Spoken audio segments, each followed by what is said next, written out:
संक्षिप्त में अपना विवक्ता भी रखूंगी। जी जी मैम। हाँ, आज लोहड़ी और मकर संक्रांति की सबको शुभकामनाएं। कल मकर संक्रांति है और काशी की पवित्र भूमि को प्रणाम।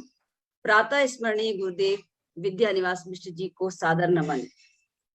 विद्याश्री न्यास और लाल बहादुर शास्त्री पीजी कॉलेज चंदूरी के संयुक्त तत्वाधान में प्रमुख भारतीय भाषाएं समकालीन प्रवृत्तियां विषय पर आयोजित व्याख्यान माला में उपस्थित सभी गुरुजनों एवं विद्वज्जनों, अध्यक्ष महोदय, संचालिका महोदय और विद्याश्री न्यास के सचिव आदरणीय दयानिधि जी को मेरा प्रणाम।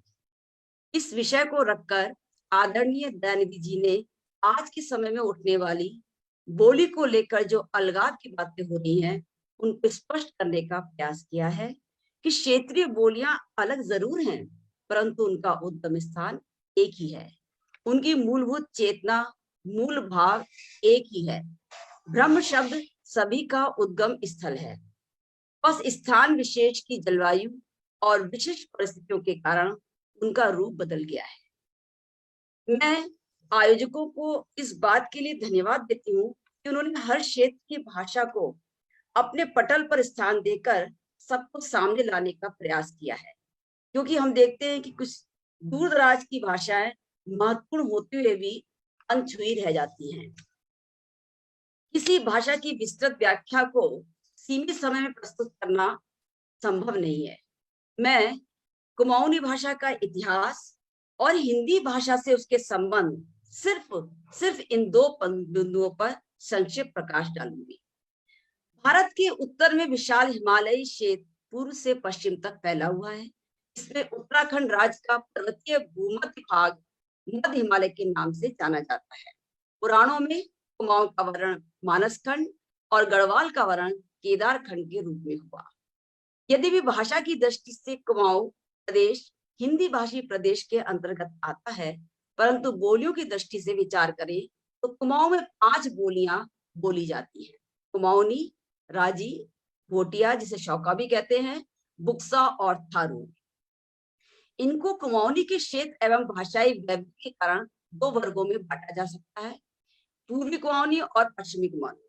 पूर्वी कुमाऊनी को फिर 4 उपभागों में बांटा है, कुमैया, सोरियाली, सीराली, अस्कोटी। और पश्चिमी कुमाऊं को 6 भागों में बांटा है, खसपरसिया, चौगरखिया, गंगोली, दनपुरिया, पछाई, रौ चौबेसी। इस तरह इन 10 उपबोलियों का समूह कुमाऊनी के नाम से जाना जाता है। वर्तमान कुमाऊनी का मूल स्रोत क्या है, इस संबंध में मुख्य रूप से 2 मत प्रचलित हैं। Doctor Gierson, doctor Suniti Kumar Chatterjee तथा डॉक्टर डी शर्मा ने इसे दरद खस प्राकृत भाषा से निसृत माना है, जबकि डॉक्टर धीरेन्द्र वर्मा, डॉक्टर उदय नारायण तिवारी और केशव दत्त रुवाली कुमाऊनी को शौरसेनी अपभ्रंश से उद्भूत मानते हैं। अर्थात जिस प्रकार हिंदी, राजस्थानी, पंजाबी, गुजराती आदि भाषाएं शौरसेनी अपभ्रंश से निकली हैं, उसी तरह मध्य पहाड़ी भाषाएं भी शौरसेनी अपभ्रंश से ही निकली हैं। वर्तमान में कुमाऊनी की बहुत सारी दुनिया क्रिया रूप एवं वाक्य संरचना हिंदी की प्रकृति में ढल रही है, परंतु इस बात को लगभग सभी विद्वान स्वीकारते हैं कि कुमाऊनी में आग्नेय, दरद खस, राजस्थानी, गुजराती, मराठी, बंगला आदि भाषाओं के तत्व विद्यमान हैं। कुमाऊनी में ब्रज और अवधी की कई प्रवृत्तियां देखने को मिलती हैं। जैसे हिंदी में मेरा शब्द है, ब्रज में इसे मारो कहते हैं और कुमाऊनी में म्यारो। ऐसी हिंदी में कपाल जो शब्द है वो अवधी में कपार हो जाता है और कुमाऊनी में कुपाल हो जाता है। इस पूर्वी प्रभाव का कारण ऐतिहासिक है। कुमाऊं में शासन करने वाले कत्यूरी वंश का संबंध अयोध्या के सूर्यवंशी राजाओं से माना जाता है, जबकि चंद्रों का संबंध कन्नौज के चंद्रवंशी राजाओं से था। डॉक्टर हरदेव बहारी का मानना है कि कुमाऊनी के स्वरों की संरचना कश्मीरी आदि दरद भाषाओं की तरह ही जटिल है और इसकी अधिकांश व्यंजन ध्वनियां राजस्थानी ध्वनियों से मिलती हैं, जबकि डॉक्टर गुहानंद ज्वाल कहते हैं इसमें संदेह नहीं कि मध्यकाल में कुमाऊनी को राजस्थानी भाषा ने प्रभावित किया, तो वर्तमान में उससे भी अधिक तीव्रता से पश्चिमी हिंदी उसे प्रभावित कर रही है। शब्द, क्रिया के रूप, कृदंत और सर्वनाम भी कुछ सीमा तक हिंदी से मिलते हैं। एक संभावना यह भी व्यक्त की जाती है कि अन्य प्राकृत भाषाओं की भांति कुमाऊनी भी सीधे संस्कृत भाषा से मिश्रित जान पड़ती है, क्योंकि इसमें हिंदी की अन्य बोलियों की अपेक्षा संस्कृत शब्द मूल रूप में सुरक्षित है। जैसे अंग को कुमाऊनी में आंग कहते हैं, काष्टम को काठ कहते हैं, लवण को लूण कहते हैं। इस तरह से हम देखते हैं संस्कृत के शब्द कुमाऊनी में बहुत मात्रा में मिलते हैं। हरिशंकर जोशी जी इस बात से सहमत हैं कि वैदिक और लौकिक संस्कृत की मूल ध्वनियों को जितना कुमाऊनी ने सुरक्षित रखा, उतना अन्य किसी भारतीय आर्य भाषा ने नहीं। अनुनासिक ञ और ञ कुमाऊनी में सुरक्षित है, जबकि अन्य भाषाओं में भी लुप्तप्राय हो चुके हैं। अब हम भाषा का क्रमबद्ध विकास कैसे हुआ। किसी भी भाषा के विकास का अध्ययन दो तरह से किया जा सकता है, लिखित साहित्य के माध्यम से और अलिखित साहित्य के माध्यम से। लिखित साहित्य के अंतर्गत सृजनात्मक साहित्य के अतिरिक्त अभिलेखीय प्रमाणों को भी लिया जा सकता है। सन 1728 में पंडित रामभद्र त्रिपाठी द्वारा गद चाणक्य नामक पुस्तक कुमाऊनी में लिखी गई का इसका प्रमाण है। अलिखित साहित्य श्रुति परंपरा से अंततः प्रभावमान रहता है। कुमाऊनी भाषा का जो इतिहास है, उसके काल विभाजन को हम 4 रूपों में देखते हैं। प्रारंभिक काल 1000 से 1400 ईस्वी तक है। इस कालखंड में शिलालेखों, ताम्रपत्रों तथा अन्य अभिलेखों के रूप में कुमाऊनी के जो नमूने मिलते हैं, उनमें संस्कृत और कुमाऊनी के शब्दों तथा परसर्गों का तिल तंडुलवत मिश्रण है। क्रिया रूपों में यत् किंचित प्रयोग से कुमाऊनी अपनी अलग पहचान बना रही है। डॉक्टर योगेश जोशी ने गुमानी ज्योति में लिखा है कि लोहाघाट के व्यापारी के संघर्ष से मिला चंद राजा अभय चंद का 989 ईस्वी का ताम्रपत्र कुमाऊनी भाषा में लिखा गया है।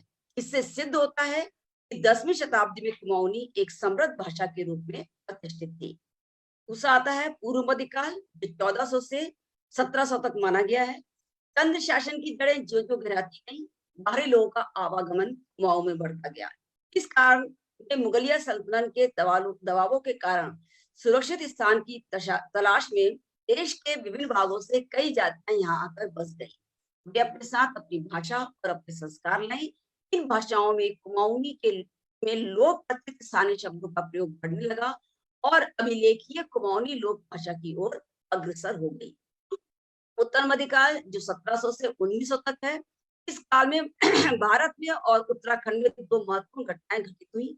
जहां एक और दिल्ली में मुगल शासन का अंत और अंग्रेजों का आधिपत्य हुआ, वहीं उत्तराखंड में सन 1790 में चंद शासन के अंत के साथ गोरखा शासन स्थापित हुआ और 25 वर्षों के अंतराल के बाद 1815 में गोरखा शासन के अंत के साथ ही उत्तराखंड अंग्रेजों के अधीन हुआ।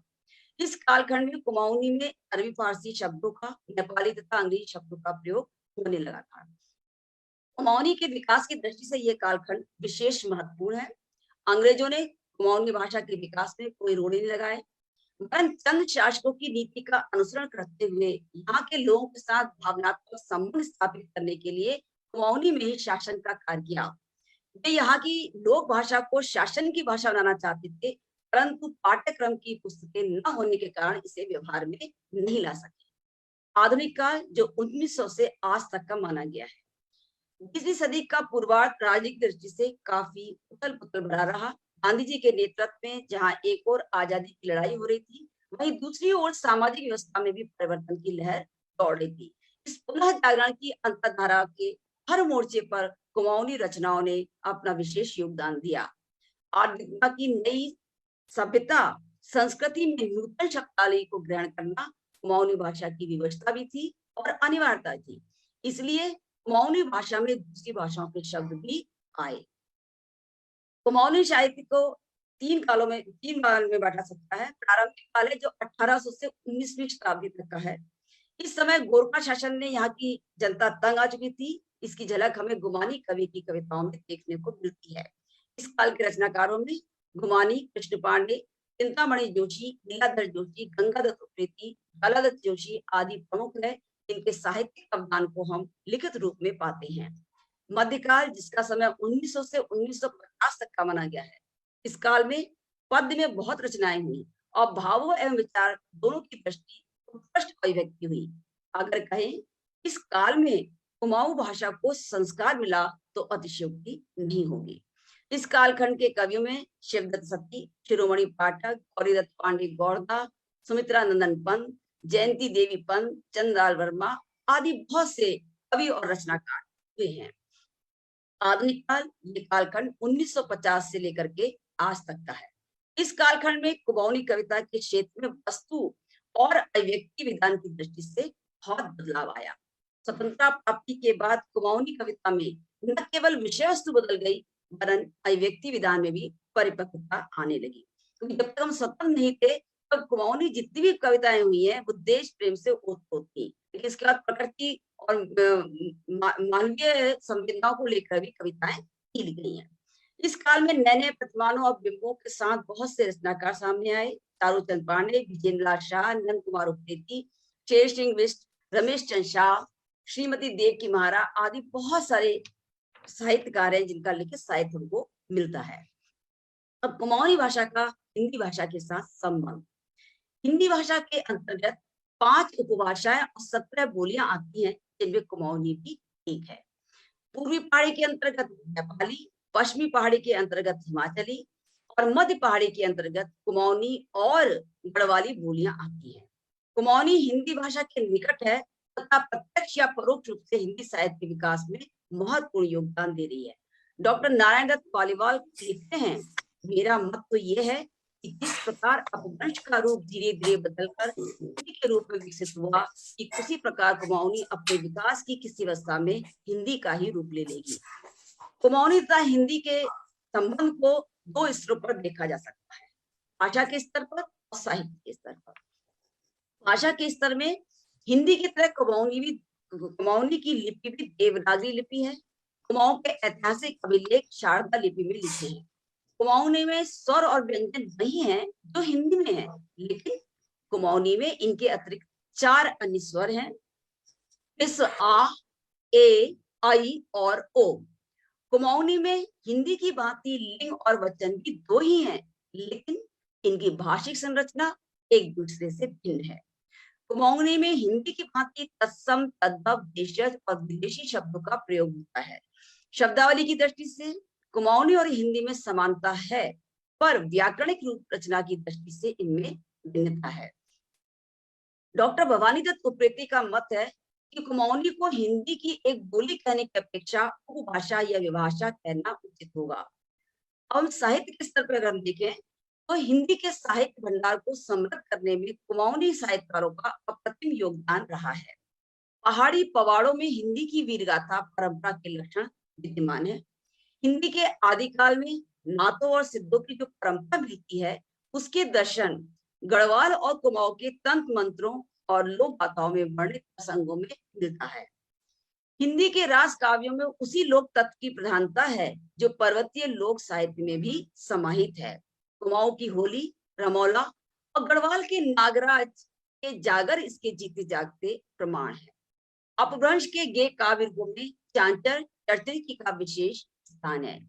कुमाऊं के लोक रत्न पंत गुमानी यद्यपि संस्कृत के विद्वान थे और उनकी प्राय सभी रचनाएं संस्कृत में हैं, लेकिन उन्होंने कुमाऊनी में, ब्रज भाषा में और खड़ी बोली में भी कुछ रचनाएं लिखी हैं।